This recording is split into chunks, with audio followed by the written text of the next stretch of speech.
Well, I just thought coming back home and seeing the alumni weekend and the excitement of it was cool seeing a bunch of the community and people that had little kids out there that are, proud of SIUE, proud to show that, hey, this is where I went to school. And then these guys went out there and performed the way they performed today. It's so much bigger than just ourselves. This place is a pretty cool place. We're very fortunate to be here on a daily basis. So I was really happy that the community and the alums were able to see what I get to see every single day. We went out there and set the tone right away. We went out, I think it was 10-2. The play that's really set the tone to me was when Ray and Shamar kind of were passing it back 3 or 4 times. And Shamar went up there and got fouled and made the basket. That right there with our tempo, Ray kept on talking about tempo throughout the game. I thought set the tone on how we approached, especially the first half. You're 45-19, you're holding them to about 28% in the first half, field goal percentage, and 10% maybe with threes. That was big. And he's a good coach. They came out. They have no quit. When they came out and they attacked us in transition in the second half, took a little bit of a hit. We readjusted and finished the game. So I'm really happy with our performance this evening. Yeah, I knew the players. You guys were down a couple of guys. They were down a couple of guys. How do you just get ready for a game like that? I can answer that. I think a big part of it is just knowing where we need to step up at. For example, me and Shamar had to play a little bit bigger positions. We knew we were going to have to make sure to be tough down there and just replace all that effort that those guys bring every day. And then both of you guys end up with double-doubles. Is that kind of clicking off in the back of your mind? Look, I need one more board, I need one more bucket. Be honest. Yeah, do not lie.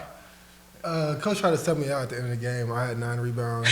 My brother already had 10, so he came out for me. It's like, is that why you came? Okay. So that's a little bit of speaking to it, but okay. Yeah, our granddad before the day he texted us, he told us he averaged like 20 rebounds overseas. He got on us about not rebounding the ball enough, so we came in with that mindset today. And then how fun is it? Coach was talking about there's a lot of different people in the stands today. Get out to a big start and just not cruise, but just enjoy the game. Yeah, it's big. Like you said, there was a lot of energy in the arena tonight. So we did feel that energy, and we didn't want to let the crowd down. So we definitely carried it over to the team. Ray, you were hot early, and then you took plenty of time to get other guys involved. I think you had over 6 or 7 assists, something like that. Let's talk about making sure the other guys are getting theirs. Yeah, like I said, I started off the game talking about pace all game, and what that does is get other people involved, get me going towards the rim where I could have certain spins, and like Shamar hit a 3. And like I said, like he said, to start the game, I had the one where I just threw it to him. It just set the tone for the whole game. And like you said, I got hot early, but I think it was because I was playing just the right way. Then you guys, like I said, you were down a couple of bigs, but soon got in there and had some big dunks. I watched the bench go crazy. That was fun. Yeah, that's big for him to just step up like that. He been talking about the opportunity, so he stepped up and did what he's supposed to do. And I ain't lie, I'm proud of him for that. But I'm more, not even the dunks, it was him being up on the ball screen and stuff like that. It was good to see. And then Brian, how big was it to come back and kind of make a statement today after that last game? Yeah, I mean, I thought, I said it on the radio, I thought we did a great job of, we've really been defending. So much so that we defended ourselves really well last game, holding ourselves to 48 points. And it's not a good week. You don't like sitting there, no disrespect to Simo by any means. It's just we just didn't do what we needed to do. It's frustrating. You had you didn't play Thursday, so there's that extra 2 days where you were able to sit on it. And, we talked about going out there and setting the tone right away. So we needed to do that. We needed to do that for ourselves. And we're a group of guys that these guys like playing games. Like they practice hard. They do that, like playing basketball. But like they have always shown up in games and really, stepped up. Even starting at Dayton at the beginning of the year, we had them without Shamar. And in every game we know we're ready to step up. So it was nice to get back. There's no doubt about it. No doubt. You don't mind if I ask a question? No, not at all.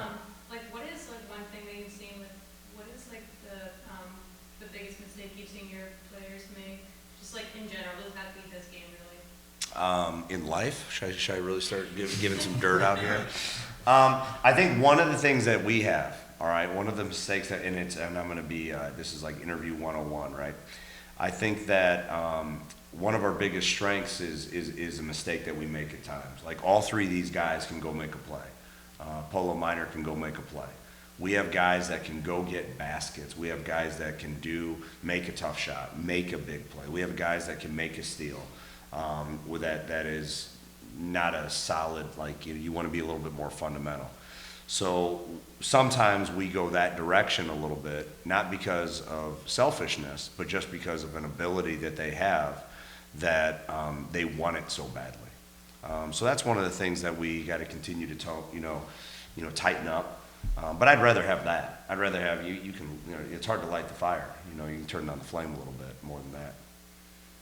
Coach, statistically, this is your best defensive team since you've been here. What is different about this team defensively than other teams you've had? Well, I think one of it is that it's a lot of the same guys. If you really think about it, these guys in an era where I'm very proud of the fact that these guys wanted to play with and for one another. They understand that they are good with and for one another. And I think that they just know where each other are. I think Ray had 4 steals today. Shamar's really been good on the deflections. Lamar's always been an extremely versatile guy. Polo's been a guy that's really been able to set the tone, heat up the pressure. Terrence Thompson, like you see Adiola soon today, like blocking shots. I think the guys have had some time with one another. All right, so it's not always something that you see on the offensive end necessarily, because because that's more statistical, right? You see like points and assists and things like that. But from the defensive standpoint, when you look at the bottom line, our guys have really bought into helping one another. How has a week of preparation helped Adiola with his development for today's game with two of your big guys out? Well, I think what it is it hasn't been a week. It's been, I understand your question, but it's been from really June, his development. And he goes in there and, we have Dorian Staples, who is very capable of going in there and impacting the game in a positive way as well. They go at it every single day with traditionally like the little taller guys or Terrence Thompson, Arnie Sakinis. Like that type of development has been happening from June. And Dorian Staples could have come in today and impacted the game just as positively. And we talked about it before the game, even amongst some of the players. And it was nice because these guys understood there's a value, and they push them. Now, there's no doubt these guys push AD. And today was nice. Like Ray said, his impact on the ball screen defense was probably the best. Shamar, what impressed you with Lamar's game today? A big game for him as both you guys had double-double. What impressed me was that he went out there and battled. He's not the biggest guy. He's pretty skinny, so him going out there battling with the big guys, playing a 5, stepping up, being there, being ready to play any position and be a dog. That's what impressed me about him today. Next game against Little Rock, how will your preparation be different this time around? Because you guys have faced them once already. Well, you look at what we did. You look at the game. You look at what they're doing since our game. How the team has played a little bit. The preparation will be not any less intense from the coaching staff.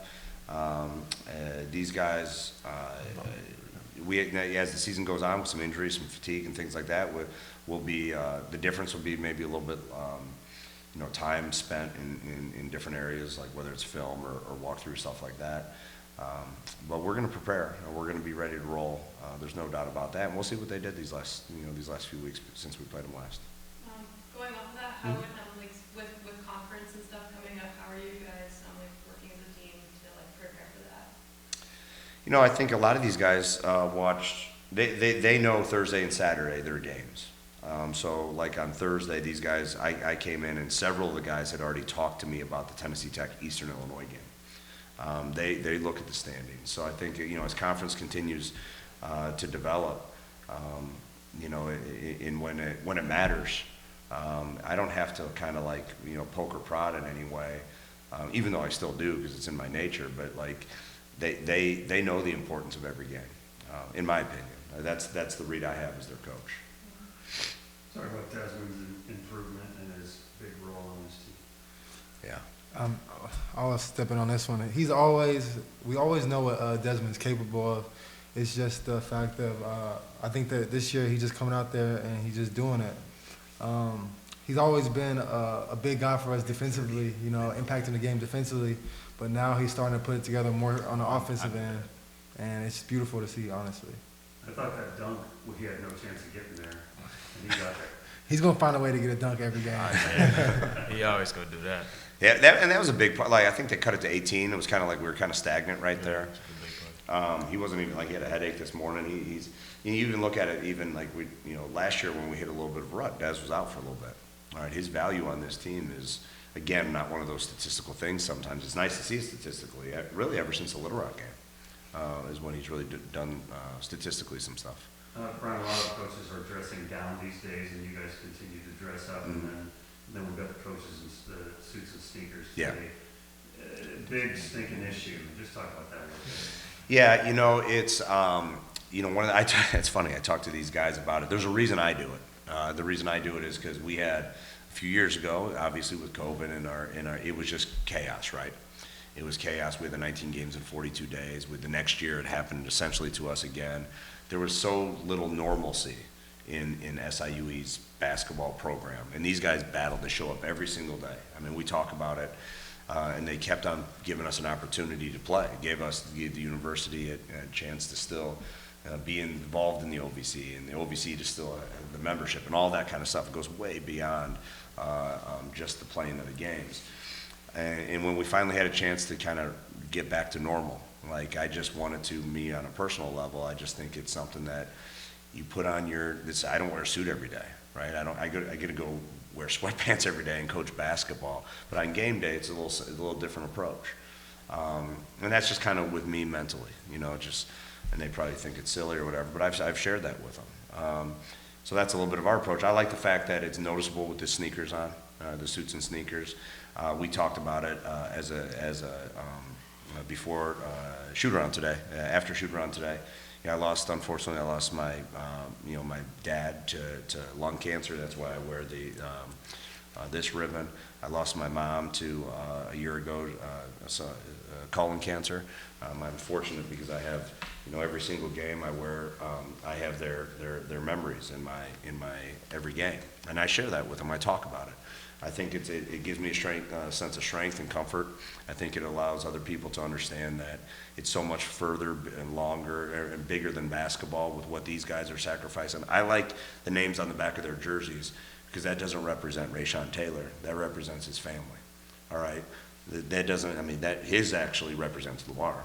Lamar represents Shamar, but it represents our families. That's why I do that. So anytime that you can bring awareness to things that is significantly bigger than basketball, I think you have to do it. And I'm coaching basketball with a group of guys that I really care about. I mean, come on, it's pretty cool. Thank you guys. Appreciate it. All right, thanks. Thank you.